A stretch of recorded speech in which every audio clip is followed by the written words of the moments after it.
Assalamualaikum warahmatullahi wabarakatuh. Afiamen dimanapun Anda berada, saya berharap Anda semua sehat walafiat bersama keluarga di rumah. Dan kali ini saya akan membicarakan sebuah artikel dalam hal meteorologi. Dan sekarang ini saya berada di kantor pusat BMKG Kemayoran, Jakarta, bersama seorang rekan saya yang cukup lama saya kenal beliau pada saat kita syuting talk show bersama di salah satu televisi nasional. Beliau adalah Bapak Prabowo.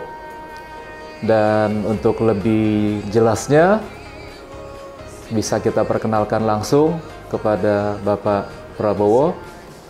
Silakan. Selamat siang Pak Prabowo. Selamat siang Bang. Long time not see you. Baik sekali. Lama sekali setiap kali mau janji ketemu sini, tapi selalu berhalangan karena satu sibuk sana, satu sibuk kemari. Dan kebetulan saat ini kita berdua ada waktu, kita berjodoh, bisa talk show bersama. Namun sebelum kita mulai, alangkah baiknya Pak Prabowo mungkin bisa memperkenalkan diri dulu supaya rekan-rekan kita yang di luar sana juga bisa tahu siapakah Bapak Prabowo ini. Baik, terima kasih. Assalamualaikum warahmatullahi wabarakatuh. Waalaikumsalam. Kami sudah cukup lama bersahabat dengan Kapten Halim ini. Diawali dari pertemuan yang tidak sengaja pada saat talk show.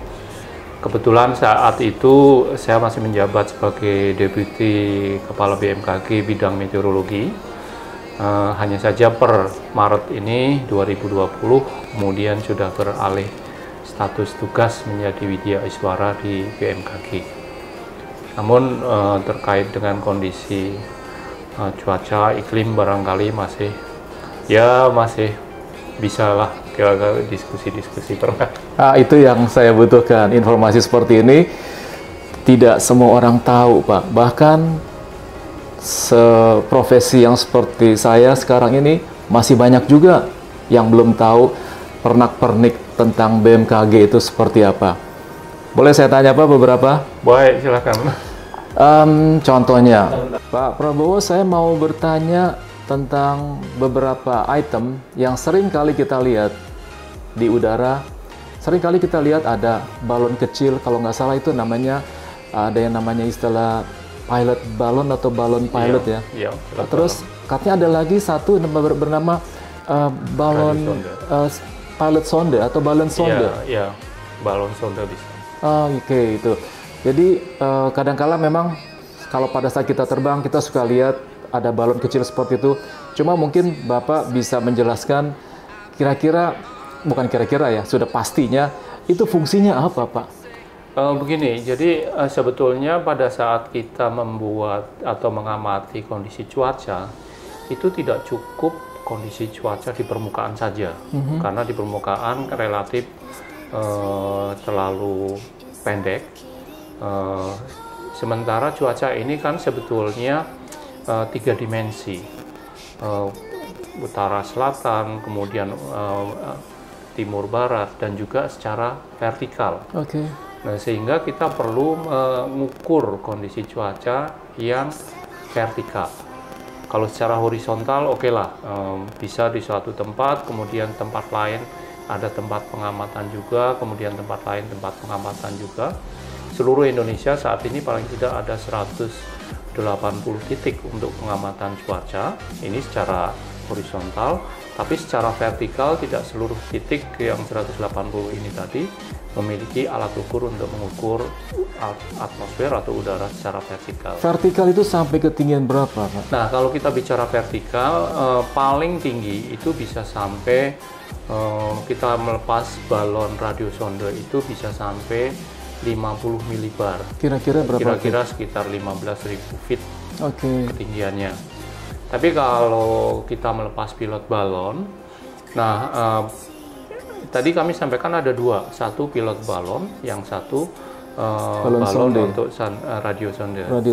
Nah, bedanya apa? Kalau pilot balon ini hanya balon saja yang dilepas, tapi balonnya ini juga sudah spesifik karena kita diukur sedemikian rupa, beratnya berapa gram, kemudian juga gas yang diisikan berapa miligram di dalam balon itu, sehingga balon itu ketika kita lepas, pilot balon ini punya kecepatan rata-rata sekitar 500 meter per menit untuk terbang ke atasnya.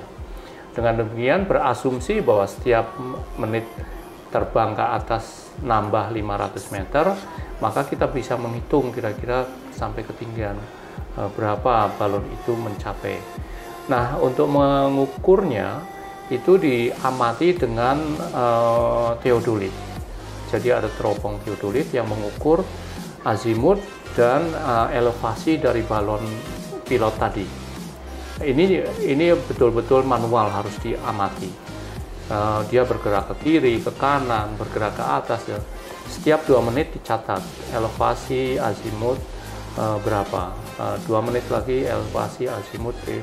Nah, sampai balon itu tidak terlihat oleh pengamat yang menggunakan teropong teodolit tadi. Atau mungkin balon itu pecah. Balon itu bisa pecah juga? Bisa, karena atau pasti pecah atau bisa turun kempes sendiri? Pada umumnya pecah, karena ketika di permukaan ini kan tekanannya lebih tinggi dibandingkan di lapisan atas. Ketika balon ini terbang ke atas, tekanannya rendah, balon ini akan memuai lebih besar daripada volume ketika di permukaan. Lama-lama ini melewati batas elastisitas balon, sehingga kalau ini mau terus mengembang terus, lama-lama dia pecah. Apa yang bisa didapat transmitter yang dikirim ke darat untuk sebuah balon tadi? Ini yang tadi yang saya sampaikan, ini yang pilot balon, sehingga dari catatan azimut, kemudian elevasi, nanti akan terlihat pada lapisan sekian arah ke anginnya dari mana ke mana, kecepatannya berapa terus. Makanya kita pada saat sebelum terbang suka dikasih map report bahwa ketinggian sekian, angin arah dari mana, kecepatan berapa, betul. sekian semua ada. Iya, betul. Nah, itu dari pengamatan pilot balon. Kemudian untuk alat yang lebih dalam tanda kutip lebih canggih, kalau pilot balon ini hanya mengukur arah dan kecepatan angin per lapisan. Tapi kalau balon radiosonde, balon ini membawa transmitter. Transmitter ini mempunyai sensor untuk kecepatan angin, arah dan kecepatan, kemudian kelembaban udara, kemudian tekanan udara, dan suhu. Jadi ada 4 unsur untuk radiosonde. Nah, kemudian ketika dia terbang, pada ketinggian tertentu kita catat secara otomatis datanya ini akan masuk ke receiver yang ada di permukaan, yang dilapori pada lapisan sekian suhu berapa, ketinggian lapisan tekanan berapa, kemudian arah kecepatan angin berapa, dan kelembaban udara berapa di situ. Kemudian ketika balon ini terus terbang ke atas, dia akan kembali mentransmit data pada lapisan yang sudah kita set. Nah, jadi misalkan per 1 kilo, per 2 kilo, per 3 kilo, itu bisa kita set pada ketinggian sekian, data dikirim. Ketinggian sekian, data dikirim. Nah, ini balon radiosonde ini akan memiliki catatan tadi, suhu udara setiap lapisan, tekanan udara setiap lapisan, kemudian kelembaban udara setiap lapisan, dan juga arah kecepatan angin di lapisan-lapisan yang tadi disampaikan. Bicara soal cost, 2 benda tersebut masing-masing biayanya berapa duit, Pak? Kalau pilot balon relatif murah, karena kita istilahnya hanya melepas balon yang diisi gas hidrogen atau gas yang kita buat sendiri supaya balon ini bisa terbang. Nah, ini relatif murah, tapi yang mahal memang balon transmitter, karena yang lebih mahal adalah transmitternya. Oke. Dan itu satu kali pakai langsung hilang, selesai sudah? Betul, satu kali pakai hilang, selesai. Kadang ketika balonnya pecah di atas, transmitternya jatuh, sehingga ketika di dalam box transmitter juga sudah disiapkan semacam parasit kecil. Ketika box ini kecil, box ini sebetulnya ringan sekitar 300 gram. Bahkan yang model baru bisa hanya sekitar 80 gram. Ketika jatuh, diharapkan tidak melukai kalau mengenai orang atau apa. Apakah tidak membahayakan buat pilot atau pesawat pada saat terbang lalu misalnya menabrak balon tersebut? Pengamatan dengan pilot balon maupun balon radiosonde ini waktunya sudah terjadwal. Jadi setiap jam 7 pagi atau sebetulnya tepatnya jam 00 UTC dan jam 12 UTC. Satu hari berapa kali? Satu hari pada umumnya 2 kali. Di Indonesia ada berapa kota atau berapa airport? Kalau yang balon radiosonde itu ada 31 titik. 31 airport? 31 titik, ya 31 airport. Dan itu berlaku hanya untuk 6 jam saja? Pengamatan ini sebetulnya kalau kita bicara udara vertikal, relatif jangkauannya cukup luas, representasinya cukup luas, dan juga validitasnya juga cukup panjang, bisa 6 jam, 12 jam data pengamatan. Sehingga tadi pada jam 00 kita lepas, ya, asumsi bisa valid sampai 12 jam ke depan. Jam 12 kita lepas, asumsi sampai 12 jam berikutnya. Oke Pak, saya rasa cukup untuk pilot balon maupun balon sonde ini sudah cukup jelas. Namun ada beberapa pertanyaan lagi, contohnya musim kemarau sekarang ini yang boleh dikatakan sangat panjang, tapi kadangkala masih suka ada hujan. Apakah itu ada pengaruhnya iklim dari Australia atau cuaca dari Australia yang saat ini sedang musim dingin? Sejauh mana korelasinya terhadap cuaca dari Australia?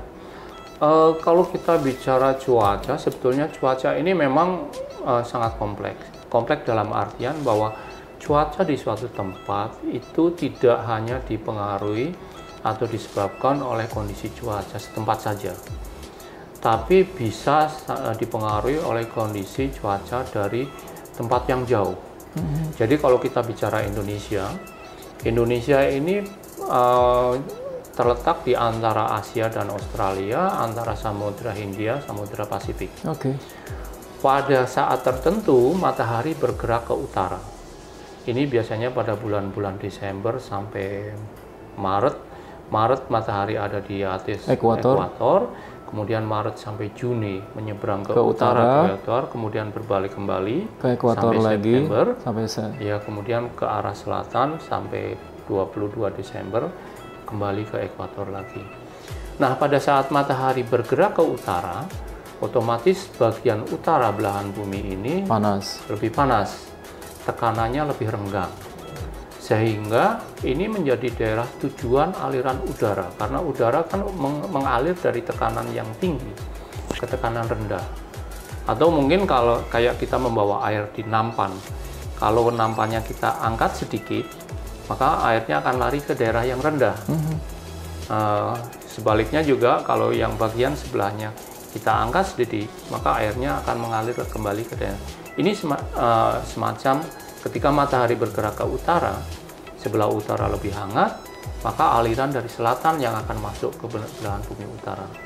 Atau matahari di belahan bumi selatan, bulan-bulan Desember, maka selatan yang lebih hangat, udara akan mengalir dari Asia ke arah Australia kalau kita bicara Indonesia.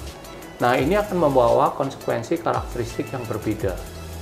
Karena ketika matahari ada di belahan bumi utara, boleh dikata sumber udaranya itu dari Australia yang relatif kering, tidak terlalu banyak uap air, sehingga Indonesia pada saat itu biasanya pada bulan-bulan tengah tahun kita masuk ke musim kemarau, hujannya relatif tidak terlalu banyak.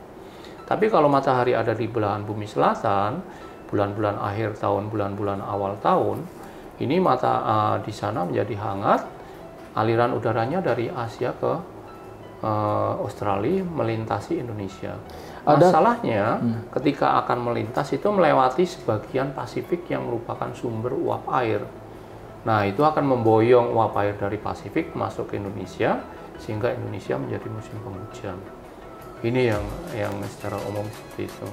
Kadangkala di musim kemarau yang panjang masih suka ada 1-2 kali hujan lebat. Betul. Pada saat musim hujan bisa ketemu musim panas, matahari terik Tidak panas hujan sekali. yang cukup panjang, ya, betul. Itu apa kaitannya kira-kira? Nah, ini juga